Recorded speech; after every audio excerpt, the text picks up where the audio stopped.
Hello students, welcome back to history class. So in our previous video we were discussing regarding the urban planning. So we'll have a quick recap of it. So the urban planning followed a grid pattern, okay, and we have also discussed that the town was divided into two, that is citadel and lower town, and citadel had a major buildings and the houses of the aristocrats, and the lower town was used by the common people, okay, and the buildings were made up of brick or the woods, and the streets intersected each other at right angle, okay. So let's continue. So in today's videos we'll be discussing regarding the monumental architectures, okay. So the first one is the Great Bath. We have already discussed regarding the Great Bath in our earlier video, okay. So just we'll have a quick recap of it. Yeah, so Great Bath is the most significant structure at Mohenjo-daro, okay. So where is the Great Bath located? It is located at Mohenjo-daro, okay. So it may have been a religious and ritualistic bath, okay. So here the Great Bath was used for the religious purposes. There were rooms for changing the clothes, okay. Water was supplied by a well found nearby the Great Bath. Water was emptied regularly for cleaning. Okay, it was made watertight by coating with mortar, burnt bricks, gypsum, and bitumen. Okay. Next, we'll move on to the granary. Okay. So granaries have been found at several sites like at Mohenjo-daro, Harappa, Lothal, and Kalibangan. Okay. So however, at Harappa there were two rows of 6 granaries each. Okay, so mainly in Harappa they have found 6 granaries each. Okay, so to the south of the granaries at Harappa, working floors consisting of rows of circular brick platforms were discovered. Okay, so at the south of the granaries at Harappa, working floors have been found, have been discovered, okay.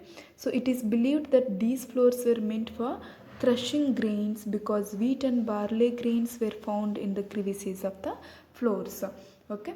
So working floors consisted of circular brick platforms were being found, okay, and it is being used for what purpose? The floors were being used for the threshing grains, okay. So why they say that this floor is being used for the threshing grain? Because the wheat and barley grains were being found in the crevices of the floor, okay. And two-roomed barracks, that is large buildings which possibly accommodated laborers, have also been found at Harappa.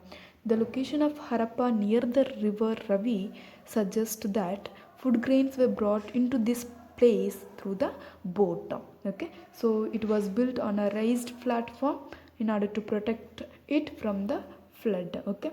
So the granary had a proper ventilation, okay, so that the grains will not be mildewed, okay. So the granaries were used for the purpose of storing the grains, okay. Yeah, and these granaries were found in different places like Mohenjo-daro, Harappa, and Lothal, and Kalibangan, okay. Yeah, so let's move on to the next one, that is the trading system.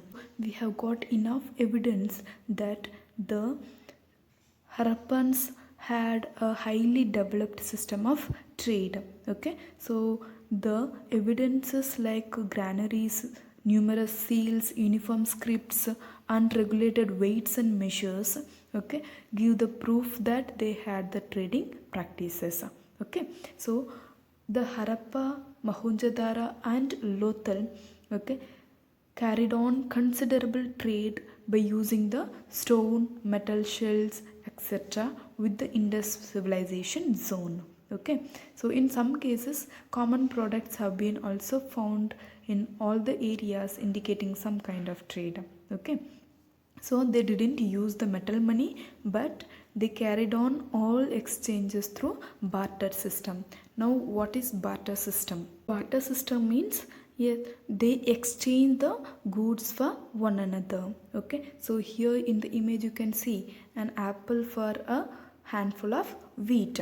Okay, so that's how they have exchanged their need. Okay, so through the barter system rather than using the money. Okay, Harappan, Mohenjo-daro and Lothal were the important centers for the metals and metallurgy. Okay, so they were producing tools and weapons as well as kitchenware and other objects for wide distributions. Okay, and Lothal and Chondudaro were important centers for the manufacturing of beads. Besides internal trade, the Harappan sites also had the external trade with other countries, which was evident through the seals that are found in the Mesopotamian civilization. Okay, the Harappan merchants were exporting to and importing goods from the West and the Central Asian sites. Gold was imported from North Karnataka and Afghanistan, copper from Rajasthan, South India, Balochistan and Arabia, lead from either East or South India. Okay, so this is regarding the trading system of the Harappans. Things to measure. Okay, the weights or the weighing measures. Okay. So when you go to the shops, you might have observed the shopkeepers using the weighing machines. Okay.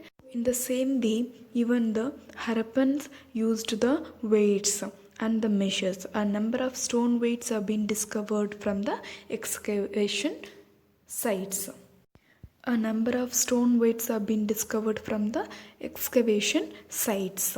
Okay. So they used regulated weights and measures, and the smallest unit of weight was 16, which weighed 14 gram. Okay, and the larger weight were multiples of 16 like 32, 48, 64, 128 and so on.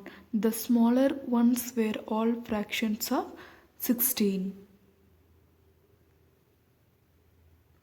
Next we'll see the transport. Okay, so several representations of ships were found on seals at Harappa and Mohenjo-daro.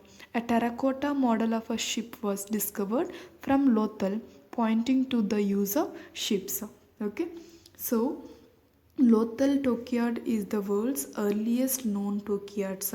Bullock carts were also being used for the inland transportation. Copper or bronze models of carts with seated drivers were also found from Harappa and Chondudaro. Carts used in those days resemble the modern eka, that is horse cart. Dear students, that's all for today. We'll continue the chapter in our next video. Thank you.